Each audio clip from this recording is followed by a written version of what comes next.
어느 날 유튜브 스튜디오에 들어갔는데 이런 메시지가 딱 뜨는 거예요. 유튜브 쇼츠 답이 없는 걸까요? 그런데 이럴 때 굉장히 아이러니하게도 플랫폼에서는 밀어주기도 합니다.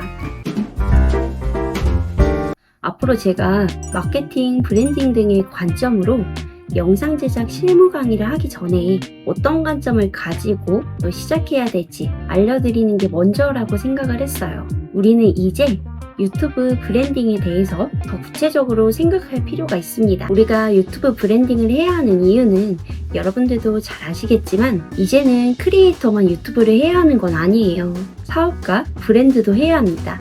그리고 지금 유튜브에서는요, 라이브 커머스, 유튜브 쇼핑, 또 멤버십 같은 이런 커머스 기능을 계속 연결시키고 있기 때문에 당연히 시작하는 것이 좋겠죠. 이 부분도 제가 강의를 따로 준비하고 있어요. 어쨌거나 유튜브는 마케팅뿐만 아니라 이제 커머스도 가능하기 때문에요. 여러분들이 집중하실 필요가 있습니다. 제가 어느 날 유튜브 스튜디오에 들어갔는데 이런 메시지가 딱 뜨는 거예요. 그래서 뭔지 봤더니 이제부터 유튜브 쇼츠 영상에 댓글 링크를 클릭할 수 없다는 이야기인데요. 아무래도 쇼츠 영상 시장이 핫해지면서 쿠팡 파트너스 같은 제휴 마케팅 또는 허위 광고에 대한 이런 대비책이 아닐까 싶습니다. 인스타그램과 틱톡은요, 이미 댓글에 링크를 클릭할 수 없도록 하고 있어요. 유튜브도 비슷한 수순으로 가는 것 같아요. 그래서 그럼 유튜브 쇼츠 답이 없는 걸까요? 저는 쇼츠와 긴 영상 모두 다 해야 한다고 생각을 해요. 사실 이런 광고가 요즘에 굉장히 많기는 해요. 쇼츠 영상 하나로 유튜브가 쉬워진다? 쇼츠 영상 하나로 돈을 많이 번다. 그런데 요즘에는 이런 쇼츠 영상이 굉장히 포화 시장이 되면서 이마저도 그렇게 쉽지 않게 되어 가고 있는 거죠. 초반에는 유튜브가 이 쇼츠 영상을 도입하면서 굉장히 많이 미뤄졌어요.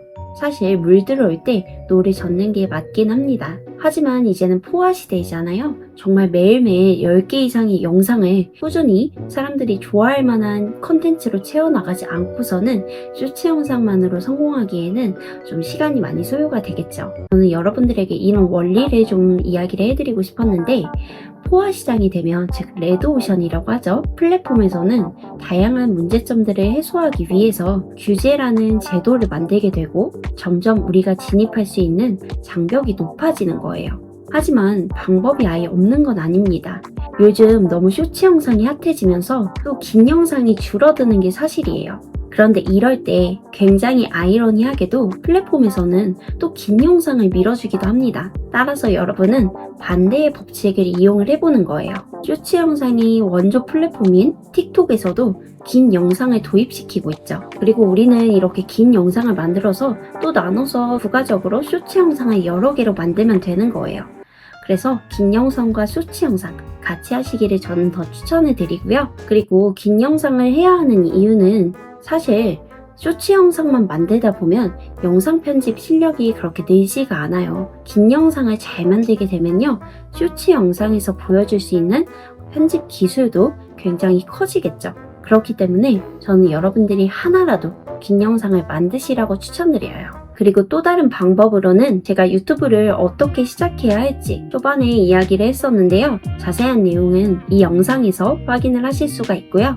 이 영상에서 제가 말했듯이 우리는 처음부터 컨셉을 잘 정하고 꾸준히 포기하지 않으면서 운영을 해야 합니다. 컨셉이 잘 정해지고 사람들이 찾는 걸 플러스하면서 꾸준히 포기하지 않는다면요, 쇼츠 영상, 긴 영상 상관없이 이 레드오션 시장에서도 제대로 여러분들이 시작해 볼 수 있을 거예요. 사실 저는 이 유튜브에서 여러분들에게 아직 다 알려드리지 못할 내용이 많을 만큼 다양한 방면으로 지금도 도전을 하고 있는데요. 저는 무조건 트렌드를 꼭 봅니다. 하지만 이걸 내가 지금 따라가야 할지, 지금 상황이 적절한지에 대해서 더 많이 생각을 하는 편이에요. 트렌드만 따라가다 보면 본질을 놓치게 되는 경우가 많거든요. 따라서 여러분들은 트렌드는 따라가되 원래 운영되고 있는 순기능은 놓치지 않는 방향으로 접근하시기를 더 추천드립니다.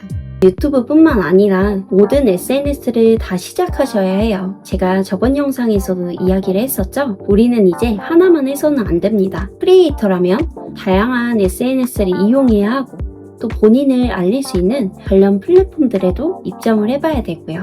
또 사업가나 브랜드라면 단순히 오픈마켓만 입점하고 끝나는 게 아니라 자사몰도 해야 하고 이렇게 SNS도 시작해서 소통도 하면서 크리에이티브한 이런 브랜딩을 해나가야 하는 거죠. 하지만 사람이라는 게 내가 할 수 있는 시간이 정해져 있기 때문에 처음부터 무리는 하지 마시고 하나부터 제대로 시작해 나가면서 하나씩 늘려 나가시기를 더 추천드려요. 그러니 오늘 여러분들에게 드리는 이 인사이트가 단순히 유튜브 브랜딩을 시작하는 과정이기에 앞서서 어떤 식으로 이 넓고 넓은 세상에서 나를 알릴지에 대한 고민을 충분히 해보는 계기가 되었으면 좋겠습니다.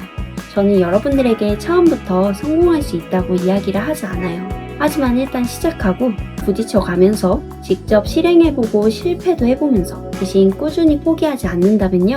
우리가 도전하는 일이 무엇이든 해낼 수 있다는 확신은 드릴 수 있습니다. 오늘도 여러분 모두 화이팅이고요. 그럼 다음 영상에서는 또 강의 영상으로 만나요.